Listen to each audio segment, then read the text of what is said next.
Максим Гаркуша биринчи кыргыз-венгер агроөнөр бизнес форумуна Будапешт шаарынан келип катышып жатат. Ишкердеген буга чейин Россия аймагында жүргүзүп келген болсо, эми Кыргызстанда улантууга ынтызар. Ал Кыргызстанды сапаттуу үрөн менен камсыз кылып, түшүмдүн жалпы деңгээлин жогорулатуу керек деп эсептейт. С Киргизией уже более 3 лет.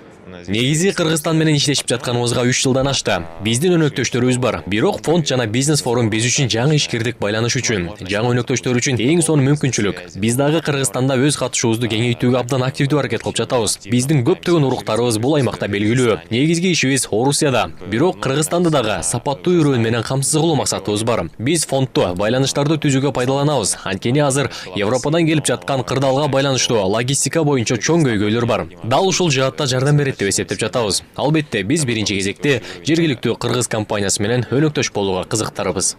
Агроөнөр жай Кыргызстан үчүн артыкчылыктуу тармак. Чакан жана орто кестерди куруу негизги багыттардан. Бул жаатта венгер тарап атамекендик Kemin Energy компаниясы менен өнөктөштүк макулдашуусу жетишилген. Ал эми фонд жалпы 17 негизги экономиканын артыкчылыктуу багыттарын жана ири инвестициялык долбоорлорду каржылайт. Негизи асыл тукум уруктарды камсыздандыруу боюнча ушул айыл чарба продукциясын кайра иштетүү, андан тышкары ушул бал чарбачылыктын дагы өкүлдөрү отурат. Эки өлкөнүн алкагында кызматташуунун алкагында болуп жатат. Эң биринчи негиз бул стратегиялык документ, стратегиялык кызматташуу тууралуу документтин негизинде ушул фондубуз түзүлүп, эң негизгиси ушул эки тараптуу фонддун иштеши жана ушул акчаны эртерээк көздөштүрүү. Бүгүнкү күндө эл аралык фонддун уставтык капиталы $50 миллион.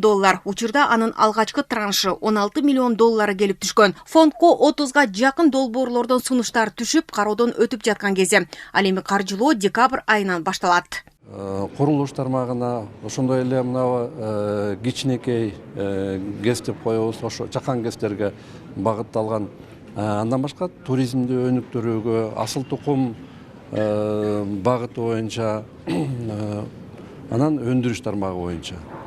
Анын ичинде айыл чарбасынын ичинде биринчи кезекте бул мал өстүрүү, анан жанакы сүт тармагын өнүктүрүү боюнча, ошондой эле балык чарбасын мындан ары жайылтып өнүктүрүүгө багытталган долбоорлор каралат. Кыргыз-венгер өнүктүрүү фондунун ийгиликтүү ишмердүүлүгү эки өлкөнүн агроөнөр жай тармагындагы кызматташтыгын бекемдеп, пландаштырылган инвестициялык долбоорлорду ишке ашырууга өбөлгө түзөт. Учурда өлкөдө кыргыз-орус өнүктүрүү фонду, кыргыз-өзбек жана кыргыз-венгер эл аралык фонддор өз ишмердүүлүгүн ийгиликтүү жүргүзүүдө. Алдыда капиталы $25 миллион түзгөн Кыргыз-Азербайжан инвестициялык фонду, бюджети $1 миллиард болгон Кыргыз Араб Эмираттары каржы фондусу түзүлүп жатат.